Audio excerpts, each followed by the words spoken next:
বুড়িঙ্গামারী উপজেলার বঙ্গ সোনারহাট ইউনিয়নের সোনারহাট সীমান্তে স্থলবন্দর অবস্থিত। সোনারহাট স্থলবন্দরটি কুড়িগ্রামে অবস্থিত।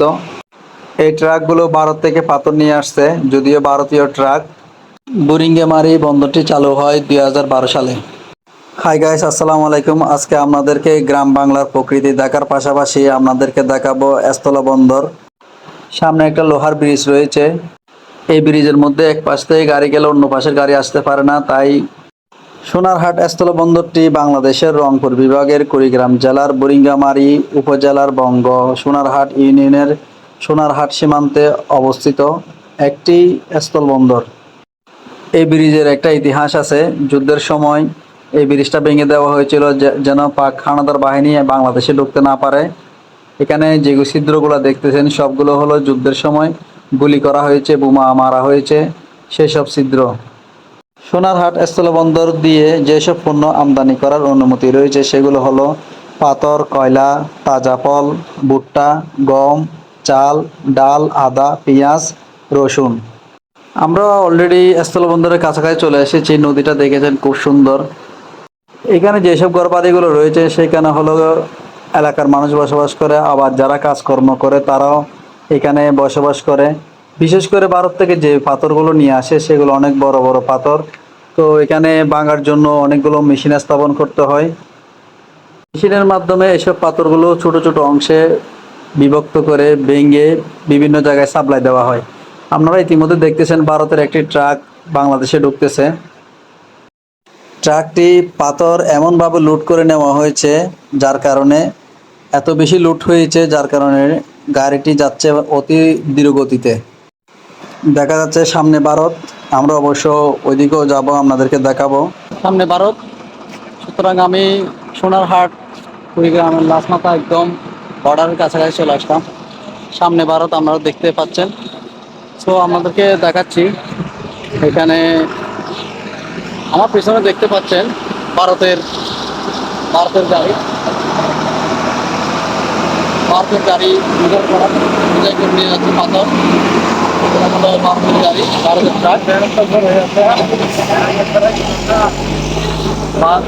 ভারতের ট্রাক এখন মাত্র বাংলাদেশে ঢুকলো। দেখেন, এটা হলো ভারতের ট্রাক। ভারতের টাটা ট্রাক।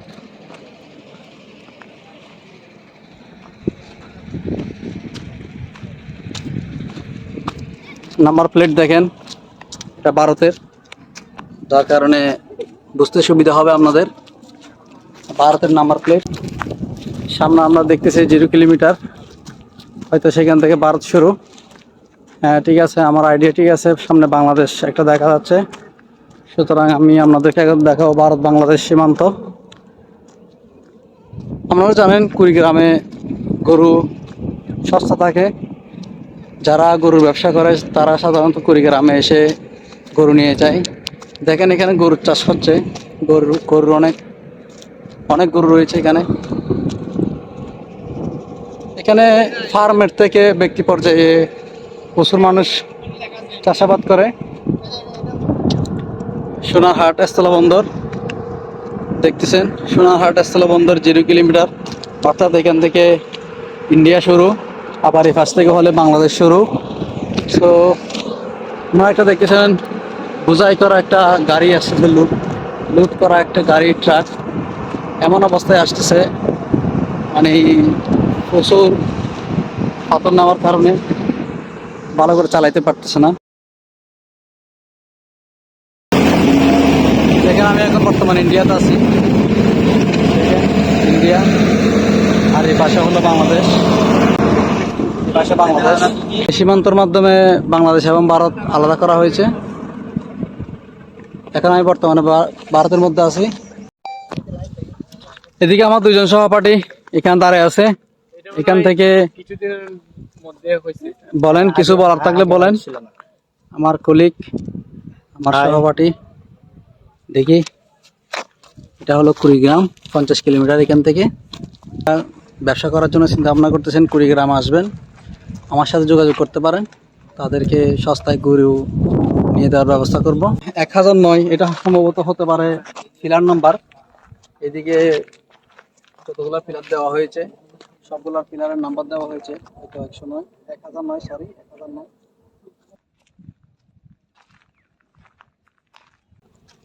সুপারস্টার রকি ভাই। সুপারস্টার রকি, আপনারা নিশ্চয়ই ইতিমধ্যে ওনার অনেক ফিল্ম দেখেছেন, শর্ট ফিল্ম দেখেছেন। উনি বেশিরভাগ ফিল্ম করেছে আমাদের হিরো ভাইয়ের সাথে, অর্থাৎ হিরো আলমের সাথে। আপনারা হয়তো অনেক ফিল্মের মধ্যে ওনাকে দেখবেন, আমরা ওনাকে পেয়েছি, খুব ভালো লাগলো। ওনার নাম হলো রকি, আমরা রকি ভাই নামে জানি। দেখি রকি ভাই কিছু বলেন আপনার পূর্বের ইতিহাস সম্পর্কে, যেটা হিরো হিরো আলমের সাথে ঘটেছিল, এরকম মজাদার একটা ঘটনা বলেন। কাট।